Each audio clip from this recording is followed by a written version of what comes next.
नमस्कार बंधुगण आसतु आज कोबीर फूलकोबीर पकोड़ी करी खाइबा जहाँ कि आप स्नाक्स भाव खाईपर एवं भात सहित पखाल कि गरम सहित साइड आइटम भाव में खाईपर। एथपाई आवश्यक बेसन आवश्यक अनुसार नहीं गली ता सहित लुण हलदी पकईदेली अल्प टिके बेकिंग पाउडर जहाँ कि सुखिला गोले नहीं तापर तादेह पानी दे गोटे मिश्रण प्रस्तुत कली। देखंतु गोटे बहलिया मिश्रण मु प्रस्तुत करी बेसी बहल नुह सेमी बहलिया तादेह पकईदेली हाफ चामच कॉर्नफ्लोर पकई ता सहित गोलैदेली। कॉर्नफ्लोर पकईबार उद्देश्य दुकानी मैंने प्राय कॉर्नफ्लोर पकई था जहाँफल पकोड़ी बहुत टेस्टी होता है।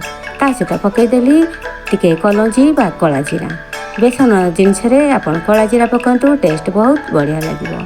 कोबी के एपरी भाव में छोट छोट खंड करी काटी नहीं एवं धोईकी छाणी देती ताकू बर्तमान तादेह पकईकी देखंतु भल भाव में गोले नहीं जाऊँगी।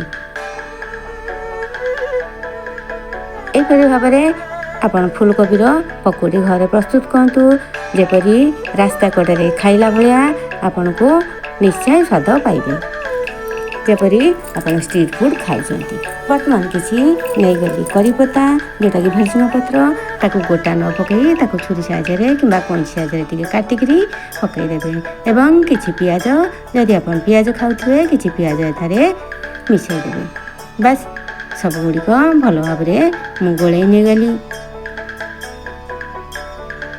तेल कड़े बसई देती तेल कड़े भी तातिला देखंतु एपरी भाव में ताकू गोटी गोटी गोटी गोटी करी पकईदेवे। फ्लेम को बेसी लो करबेनी किंबा बेसी हाई करबेनी मीडियम फ्लेम रखिबे एवं ए पकोड़ी गुड़िक छाणी नेबे। भल भाव में तल उपर करी लेउटेबे। प्रथमे 1 ରୁ 2 मिनिट से आप हाथ मारे से हो सारा ऊपर को फुली आसला गोले नेबे। देखंतु 1 ରୁ 2 मिनिट पर मुझे बर्तमान गोले नेली। दुई पट टिके कलर चेंज होगा पर्यंत पूरा लाल करबेनी टिके कलर चेंज होगा पर्यंत 2 ରୁ 3 मिनिट एपरी भाव में छाणी नेबे भाजी नेबे फल भीतर गुड़ाक भल भाव में सीझीज। फ्लेम को जदि हाई करेंगे ऊपर बेसी शीघ्र लाल पड़ एवं भीतर कंचा रहा तेणु मीडियम फ्लेम रे आप देखिकी भाजी नेबे। देखो मोर धीरे धीरे तार कलर चेंज हो आसला। प्रथमे गोटे काढ़ी अग्निदेव समर्पण करदेली। आम ओडिया घर तो नियम अच्छी जहाँ भी करेंगे प्रथम अग्निदेवता को दबा कथा।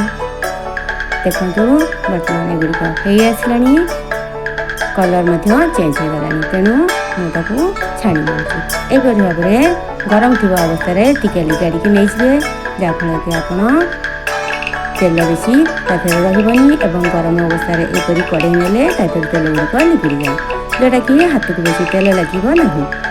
तापर नेक्स्ट बेच से भाव में पकईदेवी। आपन जी करिया कथा यहीपरी भाव में बेच वाइज करेंगे अति सहजरे आपन घरे बसी यहीपरी भाव में गोटे स्ट्रीट फूड करी खातु। देखंतु आपन को रास्ता कड़े खाइला परी निश्चय स्वाद आपन पाइपर। बस एथर मोर होगला।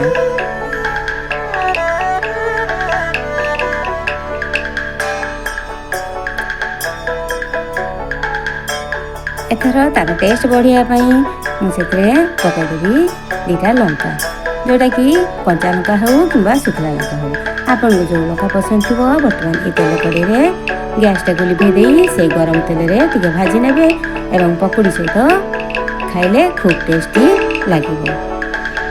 जदि रेसिपी आपन भल लगता है निश्चय लाइक करेंगे।